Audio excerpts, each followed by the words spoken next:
Hey everybody, it's Charlie from DM Moto, and I know this is going to be a fairly niche and targeted kind of video, but I wanted to make it anyway, because when I first saw and then got behind the wheel of the new Chevy Silverado EV with its Midgate functionality, one of the first things I thought of was, man, this would be so cool to take camping. First of all, you're all electric and you've got a giant battery pack, which means you can power just about anything you might want for multiple days. This is the max range Trail Boss model, which means we have 205 kilowatt hours of battery capacity on board. So even though I've driven up here from Orange County up into the San Bernardino Mountains, and we spent an entire day yesterday messing around with the four-wheeler and taking the truck off-road, I still got to my campsite with about 60% state of charge, and since I'm going to be going downhill on the way back, I have zero element of range anxiety whatsoever.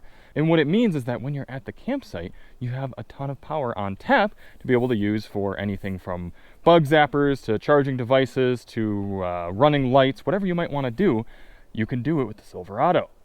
But then on top of that, this is a large EV truck, the Rivian. And what else do we have out there? I mean, obviously the Sierra is about the same truck. Oh, the Ford Lightning. Both of those are not quite as large and capable as the GM products here.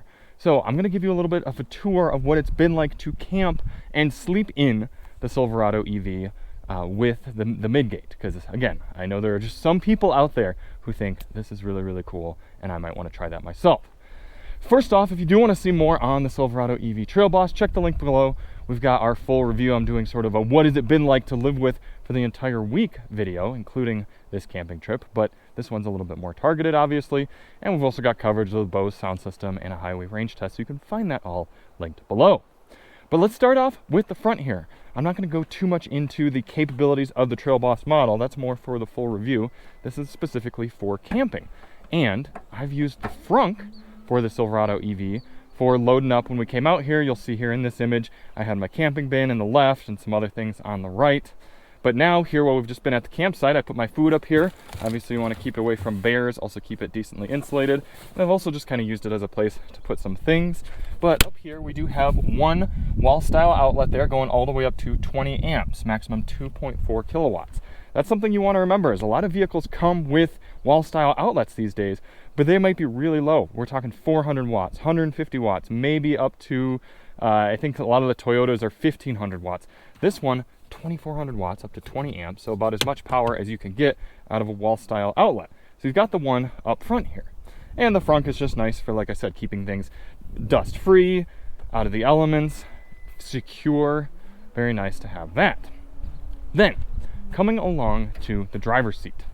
Something that the Silverado EV does not have is a camp mode. For those of you familiar with Teslas, they have camp mode and dog mode that were added over the years through over-the-air updates, which means you can keep the car on, running for an indefinite period of time, essentially, while you still have charge in the battery and use the heater and the other elements of the vehicle. Well, unfortunately, GM has not put that into the Silverado EV, but there is a bit of a workaround, and this worked for me last night. The truck stayed on for over 9 hours, providing me heat. It got all the way down to 38 degrees Fahrenheit last night while I was sleeping in here, but the truck stayed nice and comfortable. And the way you do that is before sitting down in the seat, you kind of reach your foot in and you do accelerator, accelerator, accelerator, and then hold brake. And then you get a notification right there. It says automatic shutdown off, park in open area.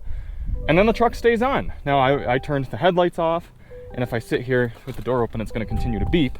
But this was fantastic throughout the night because before I went to bed, I was getting in and out regularly, and it was just nice to just have the truck on and in a steady state as opposed to constantly turning on, turning off, turning on, turning off, which these trucks do if you don't keep them in this on position.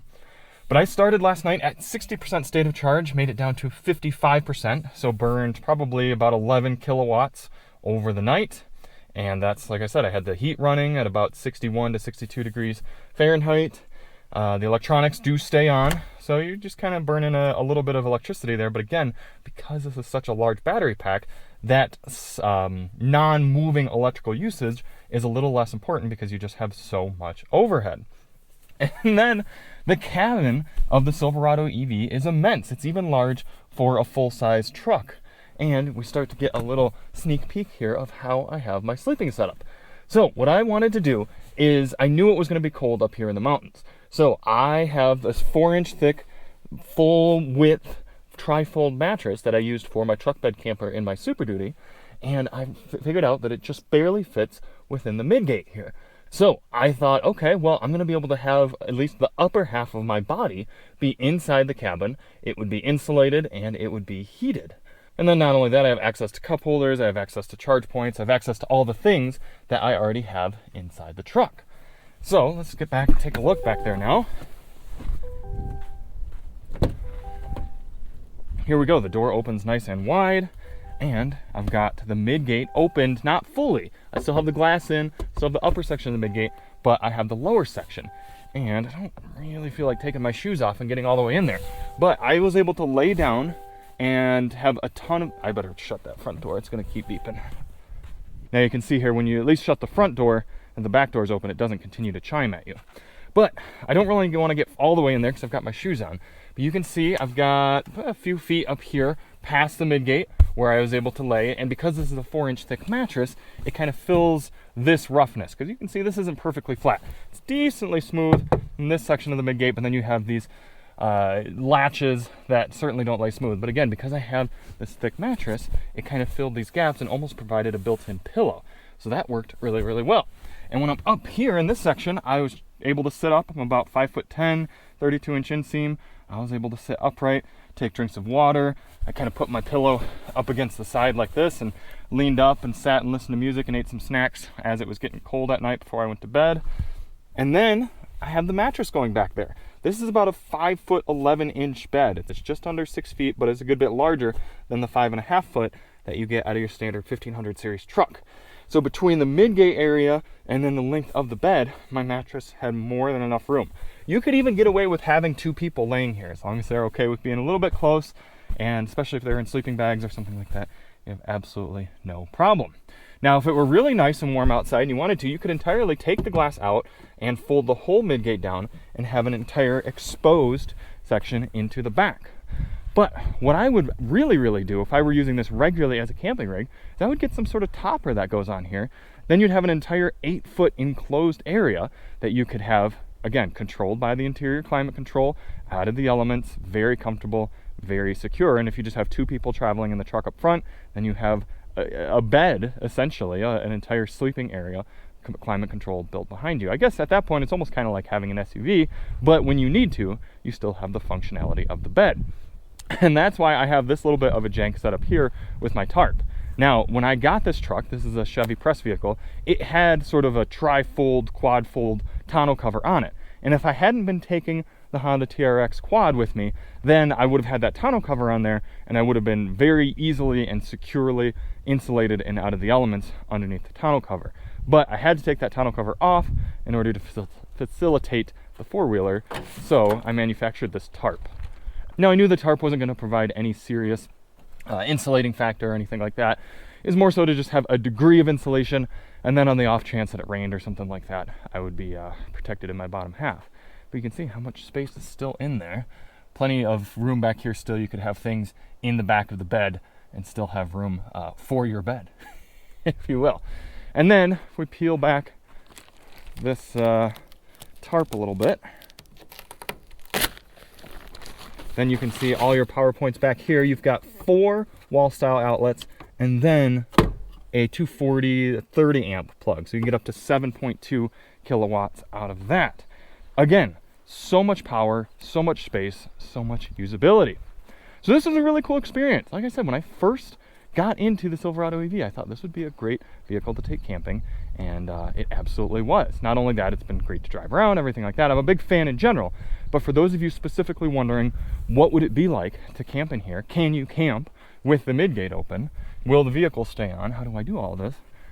Very, very doable. And not only that, with this big panoramic glass, when I woke up, I had this beautiful view of the trees over me and the sun coming up and everything. It really was a nice experience.